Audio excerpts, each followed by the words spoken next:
Hello class. Today we're going to talk a little bit more about government and this idea of distributing power, the idea of power distribution. Now, there are types of governments that you have to understand, and there are three types of governments that you have to understand how they distribute power.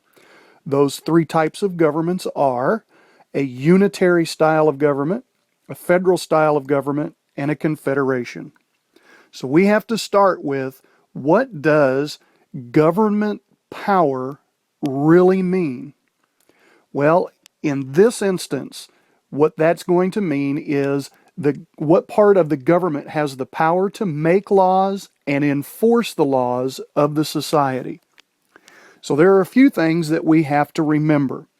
First of all, we've talked about the purpose of government being to protect the people or keep the people safe, organize the society, and the reason for that is so that the people can pursue freedom and happiness. At least we hope that's what the laws of the land will do. So we also need to review what we've talked about with freedom. Freedom is not the right for people to do whatever they want. Freedom is the opportunity for people to choose what they want to do as long as it doesn't interfere with the rights of others. Quick review. So far what we've talked about in this is government power means that they are able to make and enforce laws. Controlled freedom is necessary for the basic rights of all people, and the purpose of government is to protect the people and organize the society. So the big question that we have to be able to answer for these three government types, unitary, federal, and confederation, is how does each system determine the laws of the land? How do they decide what the laws will be? Well, we need to start with a very common misunderstanding, especially in the state of Georgia for 7th graders. And what we end up and do so many times is we compare government power with citizen participation. So what we need to do right now, I can't believe I'm saying this, is forget about the people, because the people have no power to really make laws. Now listen to me carefully. The people have no power to make the laws directly. Making laws becomes the job of certain government officials because the people have chosen them to lead. In other words, societies create governments, and they give the government the power to make and enforce the laws of society so that the citizens don't have to do that. If everybody was in government making laws, nothing in the country would ever get done. How would we eat if there were no farmers? Just as an example. So we come back to this idea of, how do the nations decide who makes the laws, who enforces the laws, and it's done differently in all three types that you have to know about: unitary, federal, and confederation. So the most important thing right now for us to begin to understand as we compare those three is what level of government has the authority to make and enforce these laws.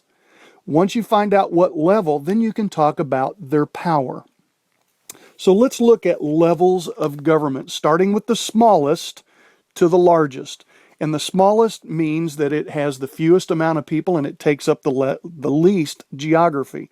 So you can have tribes or villages. It grows to cities, then counties, then perhaps a state or a region, and then a nation or a country.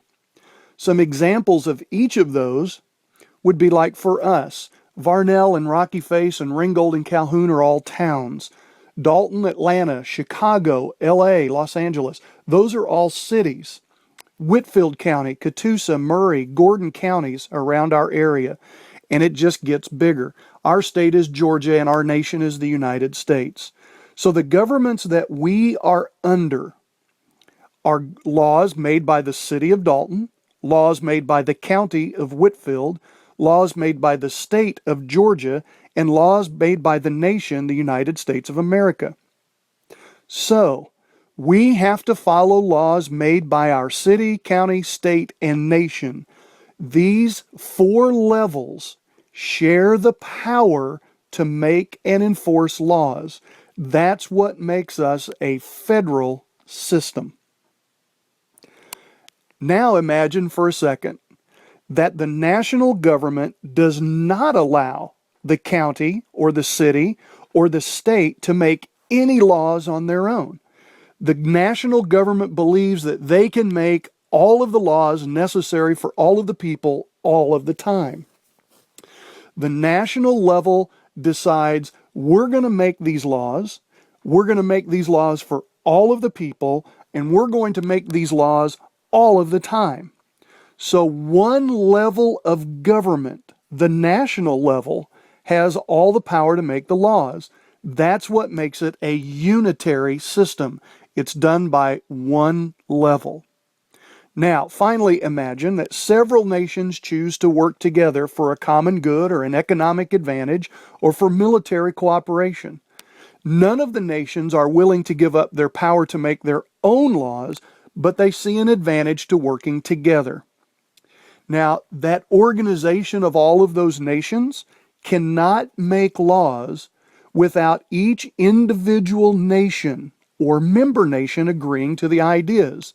In other words, each nation maintains its sovereignty, its ability to make its own laws. That is a confederation. So my final thought, why are there different systems? Why do we even have to learn about unitary and federal and confederation? Well, there are different systems because around the world there are different cultures and traditions and religions and beliefs and customs and history. So now what I want you to do is I want you to pause the video, answer this question, and then you'll go on to the next question and a third question as well. I hope you enjoyed figuring out how these government types work and enjoy your time figuring out the answers to unitary, federal, and confederation answers based on the situations. Thanks for joining us.